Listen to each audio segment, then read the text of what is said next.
Experiment copy बनाएंगे तो उसमें फिर आपको स्कैन करना पड़ेगा, फिर कॉपी करना पड़ेगा, फिर भेजना पड़ेगा. Yes, ma'am. So that will be more, I think, much difficult. Yes, ma'am. And it will be better for you because some things are already given. I have given to you. You have to only in serial copy paste all these things, and you have to Yes. put up the figure and readings. Okay. Okay, ma'am. Yes, ma'am. So today we start that your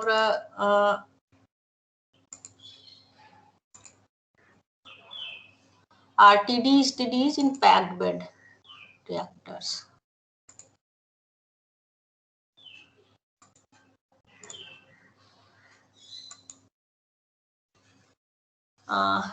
This is clear to you, Vijbil? Hello. Yes, ma'am. दिख रहा है ma'am. Yes, ma'am. दिख रहा है ना? So in this RTD studies in packed bed reactor. So this is the aim here, to study the non-ideality of packed bed reactor and to plot the exit time distribution of reactor to obtain E curve and F curve. And you can also obtain the here the first C curve. Then from C curve you will obtain the E curve. From E curve you will obtain the F curve. This is the here. So for calculation of plotting the E curve, you required a C curve also. So what is the this meaning of this RTD studies in CSTR here? That within the reactor, here what happened basically in RTD studies, when we input or inject any tracer into the, suppose that we are taking in the reactor, that is water, and we are injecting a tracer. So whatever the fluid elements or the part molecule which takes, means it follows the different paths to flow through the reactors. So the time, that's why here the residence time distribution that we find out. So these molecules or the particle follow a different path and exit from the reactor at a different time here. So this is basically that is in real reactors. What happens if we suppose consider as the plug flow reactor, the simply the ideal we say as the ideal PFR and ideal CSTR reactors. But in the real reactors, deviation from ideality and this non-ideality can be caused by the channel of the fluid or by creation of the stagnant regions within the reactors. So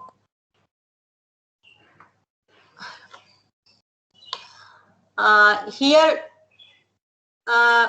first what we hear that the distribution of this time for the stream of fluid leaving the vessel is called exit age distribution or simply exit time distribution. Theory you can also learn from the Levenspiel. It is given in that detail theory. Here with no tracer, what we followed that initial, that there is no any tracer or we are injecting here. And here then impose a step input of pressure on the fluid stream entering the vessel. Then a time record of pressure leaving the reactor measured here. So time record that here in terms of the C upon CA naught, which is called as the F curve here. So how to calculate the F curve, that I will tell you here. So this is your the RTD studies in packed bed reactor. This is the experimental setup here. So this is the packed bed here, the feed tank here, the water which we fill the water here, and at a fix a flow rate here. So that water start to flow through this here. So when it maintains through this packed bed reactor, that steady flow of the water through this packed bed here, then we here inject the pressure here, and after suppose it will take some time to come. When in suppose after 10 minutes we measure, take the sample and do the titration to check out where the pressure amount is in the exit sample is coming or not. Yeah. So initial there will be no pressure, but after some time suppose, then it will start to, when we take the sample, there will be the pressure will be present at the exit sample here. So then we start here the readings, to take the readings here, that suppose after means 50 seconds, 40 60 seconds, that when the tracer sample starts to come, then we take in a means some interval, that is suppose 60, then 70, then 80, or we can take 60, 80, 90, whatever the means interval of time that we measures, take the sample and titrate it against the, that is HCl solution, and then we find out how much concentration of the tracer is present in the sample. Yeah. So this we find out means means time, two things, time, different means times in a different time interval, and then another column that we will find out the concentration of the tracer. These two things from the experiment.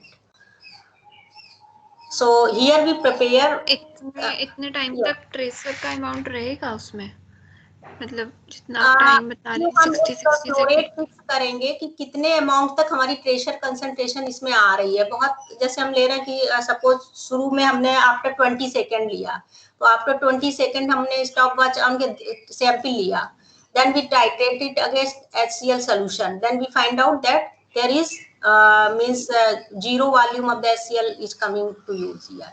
That means till 10 second there is no pressure exiting at the here. It will from means it will take some time to come to the when it will start to come at the exit. Okay ma'am.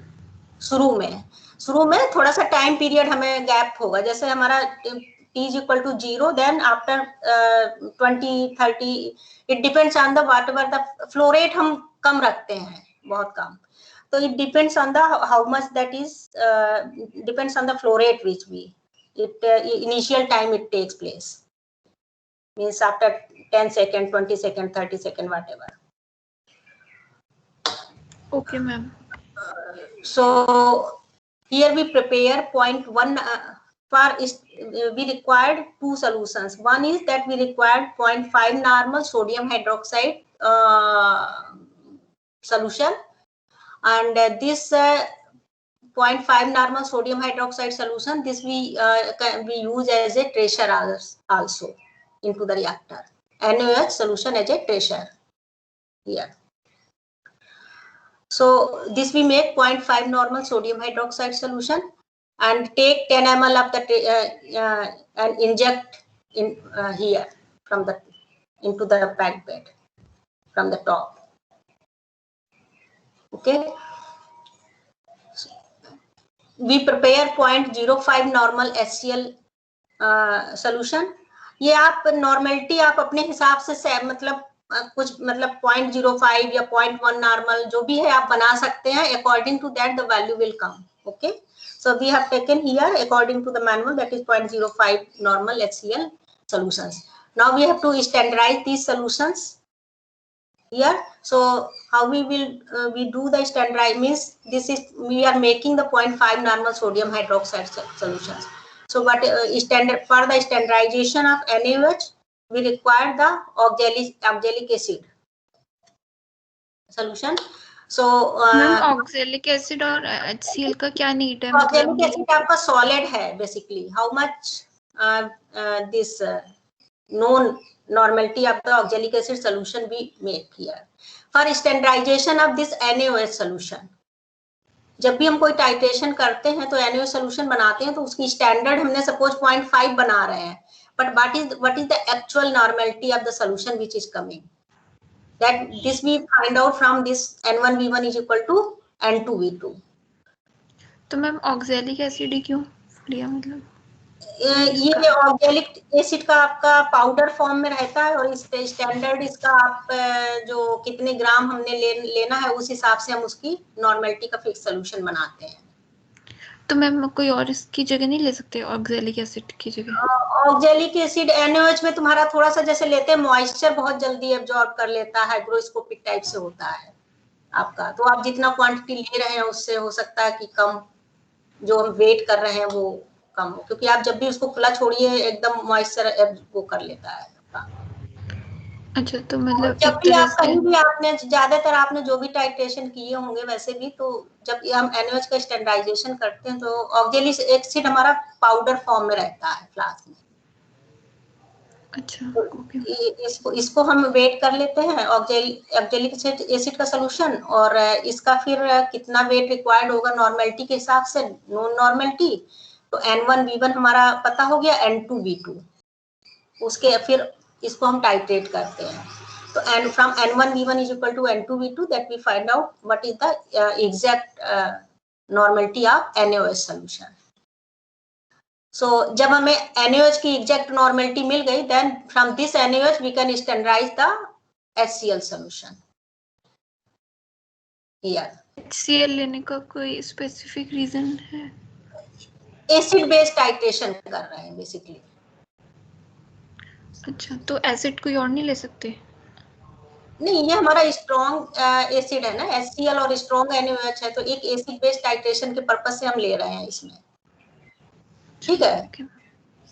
Sorry, HCl तुम्हारा उसमें आएगा weak acid, H2SO4 आपका strong आएगा, इसका concentration about होता है 35 to 80% में रहता है। तो स्ट्रॉन्ग ही होता है आई थिंक। हाँ, इसमें हमारा जो वेट परसेंट रहता है, जब हम HCl चूंकि लिक्विड फॉर्म में होगा हमारा, ठीक है, तो जब हम सोल्यूशन बनाएंगे HCl का, तो इसमें some amount of water is there, जो कॉमर्शियल मिलता है, अराउंड 35 to 38, अगर हमारे स्ट्रॉन्ग HCl है तो उसमें कंसंट्रेटेड HCl है तो 35 to 38 के अप्रोक्सीमेट होता है वेट परसेंट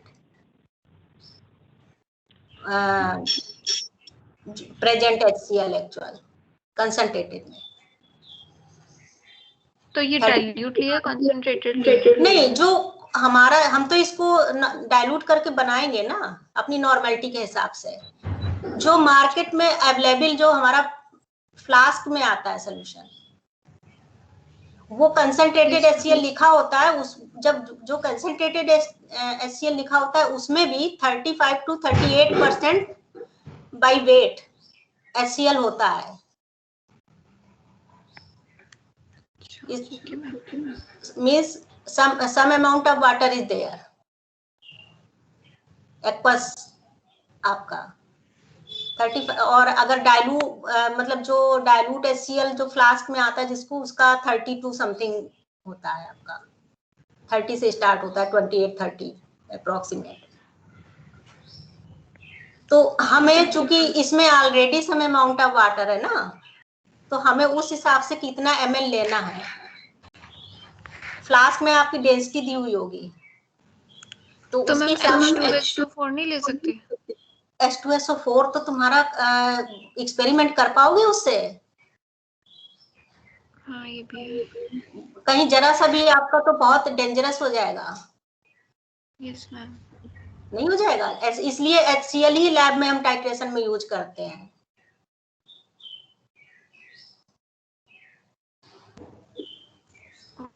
HCl अगर तुम्हारा जैसे बना रहे 0.1 नॉर्मल, तो वो अगर कहीं गिर गया तो कुछ भी हार्म नहीं होने वाला है तुम्हारा, या तुम उसको आसानी से बना लोगे। H2SO4 का तो तुम फ्लास्क खोलते ही फ्यूम्स इतना आएगा कि कहीं जरा सा भी अगर हो गया तो डेंजरस हो जाएगा। Yes ma'am. इसलिए HCl लेते हैं हम, ज्यादातर HCl ही यूज करते हैं टाइट्रेशन के लिए। Okay ma'am. तो इसका हमारा सिमिलरली जब हमारा NaOH स्टैंडर्डाइज्ड हो गया तो फिर हमने जो HCl बनाएंगे उसको स्टैंडर्डाइज कर लेंगे कि उसका कितना नॉर्मेलिटी आ रही है। तो हमने पॉइंट सपोज इसमें हम बना रहे हैं 0.05 नॉर्मल HCl। तो उसके बाद आफ्टर कैलकुलेशन हमारा स्टैंडर्डाइजेशन के बाद क्या नॉर्मेलिटी आ रही वो एग्जैक्ट नॉर्मेलिटी होगी इसमें। तो what is the procedure of this here that ये तो 10 लीटर मतलब जितना बड़ा आपका टैंक है उस हिसाब से कितना आप वाटर ले सकते हैं। इसका आप ये this quantity is not means आप अपने कम ज्यादा कर सकते हैं according to the capacity of the reactor. Okay, adjust the flow rate of water and maintain the steady state here. Here then take 10 ml of 0.5 normal NaOH जो हम बना रहे हैं वो एग्जैक्ट में उसकी नॉर्मेलिटी कितनी है वो स्टैंडर्ड नॉर्मेलिटी होगी। ठीक है, NaOH in the syringe when water start to come out from the reactor we maintain the steady after maintaining the steady state the inject the tracer and start the stopwatch here. So suppose here that it starts from 50 seconds we have taken the 50 seconds it starts to come. So 50 seconds 60 seconds up different interval you can take according to your flow rate which you are taking, that will depend here. So 50 seconds 60 seconds or you can take the 20 seconds of the interval also. If the reading is coming very close then you can take either 50 70 90 up to so on, and till that it concentration at the exit stream becomes at the 0. Till that we will proceed here. So and then this sample we titrate against the HCl solution here. So the concentration at the exit stream which we can calculate here. So here we have that first here we've taken the time here different times means these are the approximate here the volume of the HCl which we have find out here, and then when we will further proceed here that it becomes the 0 means पूरी तरह से आपका जो ट्रेशर था amount वो reactor से exit हो चुका है। तो तब तक ट्रेशर तो आप NaOH बोल रहे थे ना? हाँ, ट्रेशर NaOH बोल रहे हैं। ये हमारा NaOH के अगेंस्ट जो टाइट्रेशन कर रहे हैं वो रीडिंग्स हैं यहाँ पे। तो जब ये रीडिंग्स 0 आ रही that means no NaOH is present in the exit stream. ठीक है, okay. Then we will convert this into the concentration in moles per liter. This NaOH का जो भी आप जितना HCl आपका यूज हो रहा है उसके अकॉर्डिंग आपकी NaOH कंसंट्रेशन आ जाएगी। तो then we will convert it into the concentration in moles per liter here. So this is the your अब इस कॉलम में आपका ये अभी हमने इसमें पूरा लिखा नहीं है। CI यहाँ पे आप फाइंड आउट कर सकते हैं योर CI डेल्टा TI कितना है आपका 10 सेकेंड्स वी आर टेकिंग। जैसे इन दो रीडिंग्स के बीच में हमारा कितना है 50 to 60, तो यहाँ पे आपका कितना है, यहाँ पे आ जाएगा आपका ये 50 सेकेंड से तो हम स्टार्ट ही कर रहे हैं, इस यहाँ से आ जाएगा आपका CI डेल्टा TI कितना आएगा आपका यहाँ पे फाइंड आउट कर लेंगे। अगर हमारा 60 हम शुरू में जैसे 60 और 70 ले रहे हैं, फिर हमारा इंटरवल अगर चेंज हो गया 20 then 30, so delta TI value will change here. So अगर हम एक फिक्स इंटरवल ले रहे हैं तो फिर हम इसको CI और डेल्टा TI सेम होगा आपका यहाँ पे। ठीक है, तो CI डेल्टा, तो that will be easy to find out CI delta TI value. So this we can find out CI delta TI. If delta TI is same means fixed interval we are taking, then we can find out from here, that is sigma CI from here sum of this year and multiplied by suppose 10 here, this will come. So this, what is this year? Basically this is the that is the area under the curve, C curve which is known as, then we can CI delta TI यहाँ पे आप लोग लिख लीजिएगा, ठीक है। तो यहां से हमें क्या मिलेगा? C कर्व मिलेगा, time versus C curve from this value. area under, when we sum up this here, this will give the area under the C curve. Yes ma'am. इसके बाद में यहाँ पर हमारा E के वैल्यू, E के लिए हमें अगर फाइंड आउट करना है, दो तरीके से हम कर सकते हैं, एक तो हम डिस्क्रीट मेथड से और दूसरा हमारा इंटीग्रल मेथड से हम फाइंड आउट कर सकते हैं। तो दोनों हम आपको बता देंगे, आप जो करना चाहिए। यहाँ पे हमने इससे लिख रखा हुआ है ET वैल्यू हमारा क्या हो जाएगा, what ever the concentration C is a concentration of time here, sigma CI, अब ये जो वैल्यू आएगी आपकी CI delta TI, sigma CI delta TI यहाँ पर होगा। ये यहाँ पे हमने लिखा नहीं है, आप लोग लिख लीजिएगा, CI delta TI, sigma CI delta TI। Ma'am जरूरी तो नहीं है ना कि मतलब डिस्क्रीट से करना है या फिर नहीं, कोई भी मेथड, इंटीग्रल मेथड से भी हम आपको बता देंगे, इंटीग्रल मेथड से भी और इससे भी, आप जिससे आप निकालना चाहें। इंटीग्रल मेथड में जाएंगे तो आपको फिर उससे सॉल्व करनी पड़ेगी, area under the curve. Numerical method से आपका ट्रेपेजॉइडल रूल आप जो लगाते हैं ना, या सिम्पसन रूल्स वाली फाइंड आउट कर सकते हैं, उससे आप फाइंड आउट कर। उससे टफ पड़ेगा ना पर इसके कंपैरिजन में। हाँ, थोड़ा बहुत तो डिफरेंस आएगा आपका। अगर आप टेबल से ऐसे फाइंड आउट करना चाह रहे हैं तो हमें सम अप यहाँ से मिल जा रहा है, CI डेल्टा TI निकाल लेंगे, सम अप यहाँ से आ जाएगा हमारा। तो इसलिए हमने ये आपका इस तरह से लिख दिया हुआ है। दोनों मेथड से आपका टेबल आप बना सकते हैं, इसलिए हमने इंटीग्रल भी आपको बता देंगे और ये भी हम यहाँ पे आपका सिग्मा, ये हमारा एफ कर्व के लिए क्या वैल्यू है हमारी, sigma 0 to T CI divided by sigma 0 to infinite CI। तो 0 to इन्फिनिटिव का मतलब बेसिकली क्या है, हमारा यहाँ से जीरो कहाँ से, हम एक्सन, अगर हम यहाँ से देखें, हम 50 सेकेंड से स्टार्ट कर रहे हैं, तो एक्सन टू T हमारा जो भी लेंगे, जब सपोज 70 तक ले रहे हैं, तो यहाँ तक 1 2 3 यहाँ से 50 to 70 यहाँ पे, तो ये हमारा जो सम अप होगा इसका CI, ठीक है। ये वैल्यू हमारी आएगी, divided by sigma 0 to infinity means sum of all these which we find out, that is. Ma'am इसमें सिग्मा वो CI TI थोड़ी है, खाली CI है ना? कहाँ पर? नहीं, ये CI है इसमें केवल।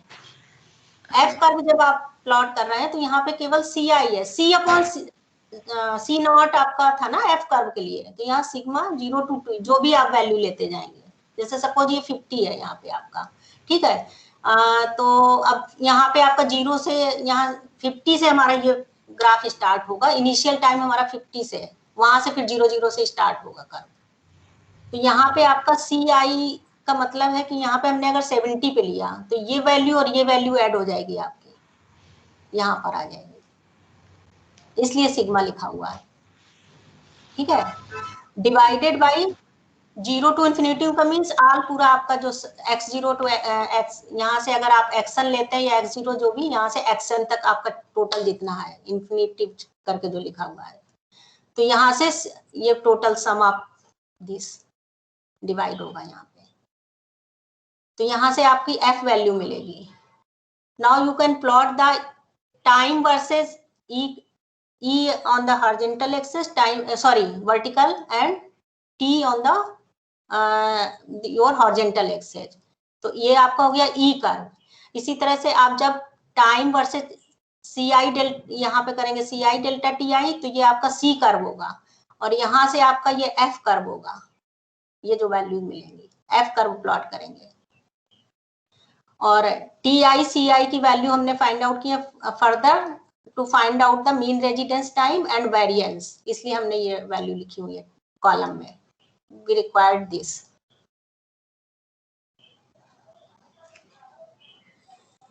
ये आपका ई कर्व, ई वर्सेस टाइम, और ये आपका एफ कर्व इस तरह से आएगा। इस पे हमने ये आपके अगर हम इंटीग्रल मेथड से करते हैं तो इस तरह से हम निकालेंगे इसको। दोनों मेथड से हम फाइंड आउट कर सकते हैं, बाय ट्रेपेजॉइडल रूल और बाय सिम्पसन्स 1/3 रूल। ये तो आप लोगों ने सीआरई में भी वॉल्यूम का निकालते होंगे, ठीक है, बहुत से प्रॉब्लम किए होंगे। और फिर इसमें इंटीग्रल मेथड से ही आपका मीन टाइम निकाला गया है, और वेरिएंस भी इंटीग्रल टाइम से। ये वैल्यू हम, आप लोग इसको मत लीजिएगा, ये जस्ट दिया हुआ था, क्योंकि यहाँ पे हमने कोई वैल्यू नहीं ली है इसके according, how to calculate only. तो इसमें दोनों मेथड से आपका अभी इंटीग्रल मेथड्स में क्या क्या वैल्यूज हमें रिक्वायर्ड होंगी।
मैम आवाज नहीं आ रहा।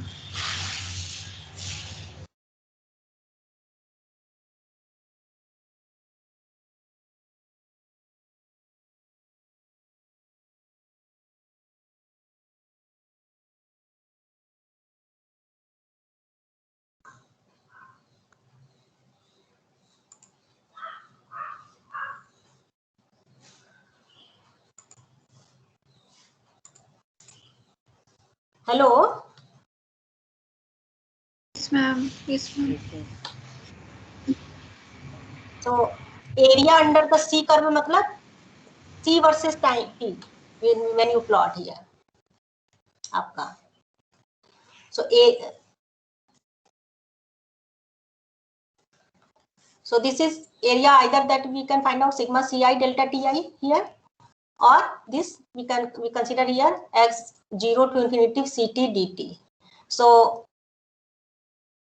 this that you can find out the c curve here. Integral way you can find out, यहाँ से जितने भी आपका वैल्यूज होंगी f1 f2 f3, so by using the numerical methods you can find out the area under the curve here, or from the simply from the table you calculate this sigma ci delta values. Is it clear? Yes. For E curve, this is your CT upon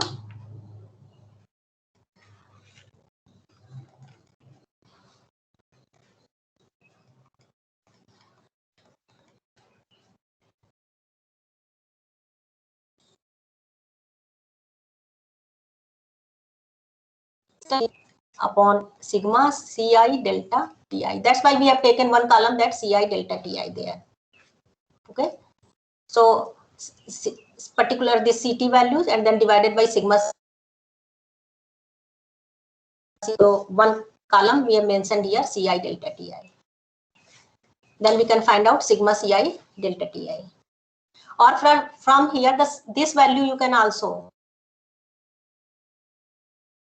except if this delta Ti value is a fixed interval, then from the column you can find out that sigma Ci value, column से हमें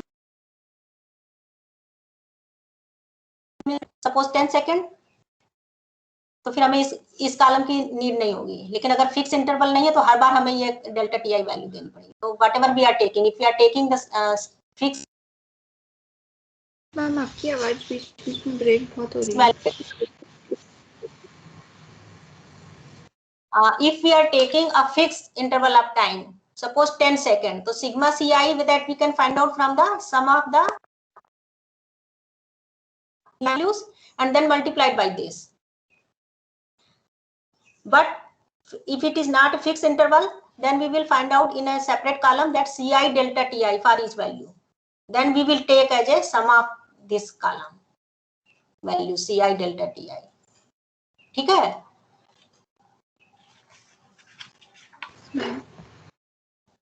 And from this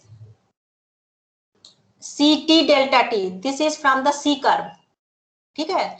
Ct divided by this, if you find out the value of this, then you can find out the E curve integrally.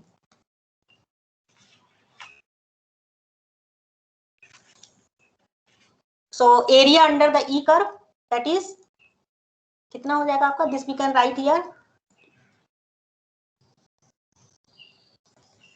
0 to infinity et dt. And this is like that we ET values. Is equals to 1. जो भी आपका that we can find out here. When we find out suppose the area under this curve here, तो numerical method से अगर आप use करते हैं तो whatever action this you have to take first any from this value, suppose 10, 20, 30 to further, that you will take in this way to calculate. So sum of these two, that will be total area. जो भी आप इस तरह से लेते हैं numerical methods में. The mean time, that is t bar here. This is your 0 to infinity. T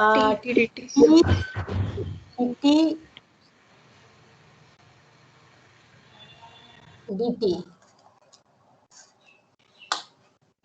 divided by 0 to infinity C dt. अब C E होता है ना शायद. और कहाँ पर मैम T लिखा हुआ है ना हमने, तो इसको आप लिख सकते हैं ना. हमने यहाँ पे 0 to infinity T Ct dt upon 0 to infinity C dt लिखा हुआ. अगर हम डिस्क्रीट फॉर्म में लिखेंगे तो हमारा आएगा sigma Ti Ci delta Ti. Check कर लीजिएगा आप लोग एक बार 11 स्पील बुक से. सिग्मा Ci डेल्टा Ti इस तरह से. तो जो कॉलम में हमने वैल्यू लिखी हुई है ना आप, उससे आपका ये अगर हमने कहा ये आएगा आपका sigma Ti Ci upon sigma Ci. तो Ti Ci में हमने इसीलिए वैल्यू लिखी हुई है आपकी. एक कॉलम आपका दिया हुआ ना Ti into Ci. So from here we can find out the mean time. तो दोनों तरीके से आप लोग कर सकते हैं, integral as well as this.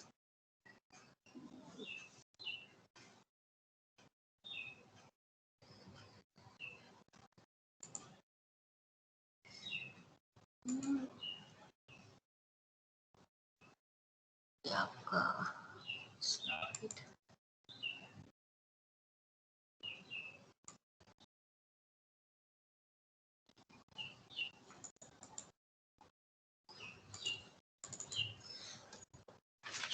यहाँ variance, then we can find out the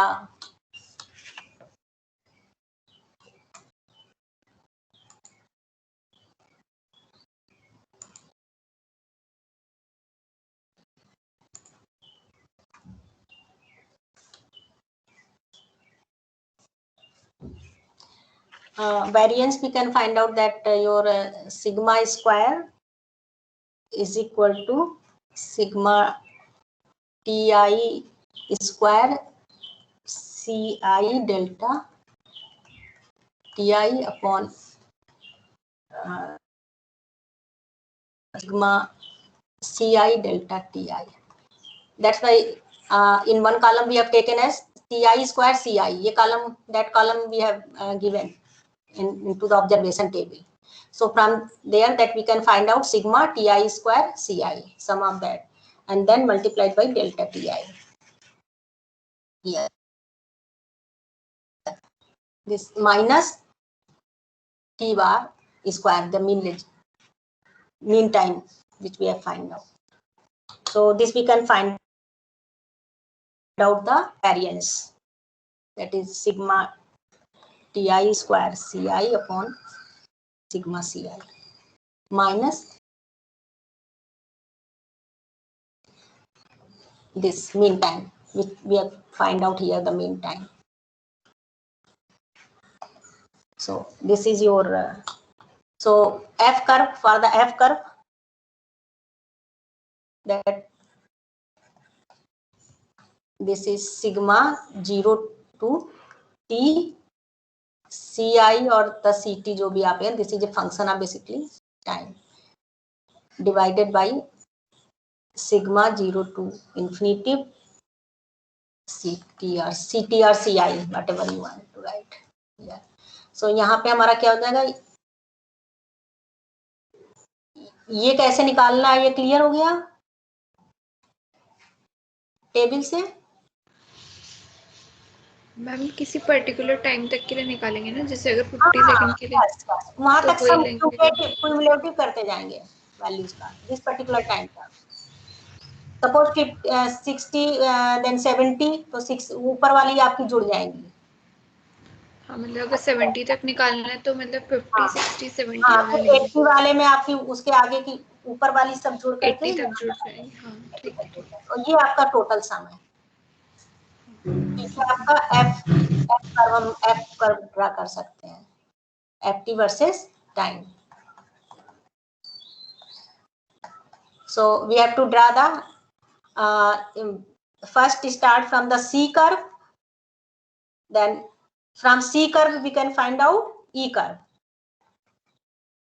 C curve से ही हमें E curve मिलेगा, ठीक है, क्योंकि E की वैल्यू हमारी कितनी है, जो भी हमारा पर्टिकुलर C पाई, जो भी हमारा पर्टिकुलर उसमें आएगा कंसंट्रेशन, तो यहाँ से हमें मतलब टोटल एरिया जो आता है हमारा CI डेल्टा TI,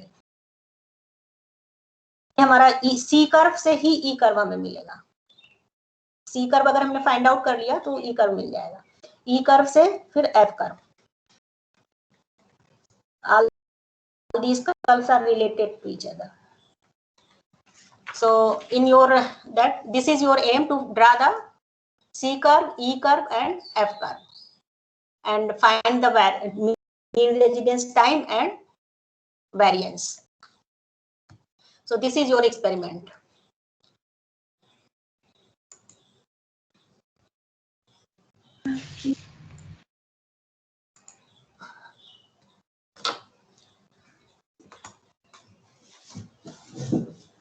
तो इसको आप इस तरह से ऑब्जर्वेशन टेबल बना लीजिए और फिर एसपेन से जो वैल्यूज आएंगी ना पर्टिकुलर टाइम पे क्या कंसंट्रेशन से देने पे, तो उस टाइप से अगर कर सकें तो वैसे कर लीजिएगा वैल्यू अगर आपकी आ जाए तो सब्स्टिट्यूट करके आप कर्व एक बार एसपेन से हम लोगों को बता सकेंगे क्या?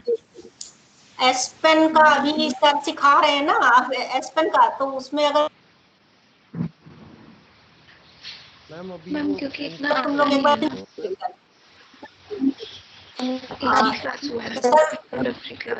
एसपेन में सर क्लास एसपेन पे ले रहे हैं ना? हाँ मैम ले तो रहे हैं। हाँ तो अगर हाँ सर बताएंगे इस पे, और जब एसपेन का तुम लोगों को सर सिखा देंगे ना तो उसके बाद फिर हम आपको वैल्यू उसमें से कैसे निकालना ये हम बता देंगे आपको। हाँ मैम क्योंकि अभी तक हम लोगों का एक ही क्लास हुआ है ना, इंट्रोडक्टरी क्लास, तो ऐसा कुछ खास इतना वो हुआ नहीं है, मतलब कि आप जिससे बोल रहे हैं ना ये सब कर लें। एसपेन का वो आप लोग इंस्टॉल एक मैनुअल हम भेज देते हैं आपको, मेरे पास मैनुअल है, ठीक है? एसपेन का टोटल डिटेल जैसे मैनुअल है ना, और उससे आपको समझ में आ जाएगा। तो मैनुअल हम कहिए तो कहो तो भेज देते हैं आपको। हाँ मैम भेज दीजिए मैम। हाँ ठीक, मैनुअल हम आपको भेज देंगे। और पिछला वाला एक्सपेरिमेंट हमने मेल किया हुआ है, इसको भी हम मेल कर देंगे आपको। मैम वो मेल मेरे पे आया नहीं है। नहीं आया तो मेल आईडी MNIT वाले पे देखा है? नहीं मैम MNIT वाली नहीं है मैम, वो हमें मेल नहीं आईडी मिली नहीं है उसकी। अच्छा उसमें तो दिखा रहा था मैं आपको आपका। भेज दूंगा, अपनी मेल आईडी भेज दूंगा मैं आपको। हाँ कोई अपनी भेज दो या किसी एक की हमारे पास हो तो हम उसको मैं जीमेल MNIT वाली मेरी चल रही है, आप उस पर भेज दीजिएगा, मैं शेयर कर दूंगी। अच्छा अच्छा जीमेल वाली शायद किसी की हो तो हम 2-3 मेल आईडी पे भेज देंगे, किसी ना किसी में मिल जाएगी, ठीक है? Okay ma'am. हाँ जीमेल आईडी या उस पे भेज देंगे MNIT के 2-3 लोगों को, किसी ना किसी को मिल जाएगी, ठीक है? दोनों। Okay ma'am. ओके सर ठीक है, थैंक यू मैम।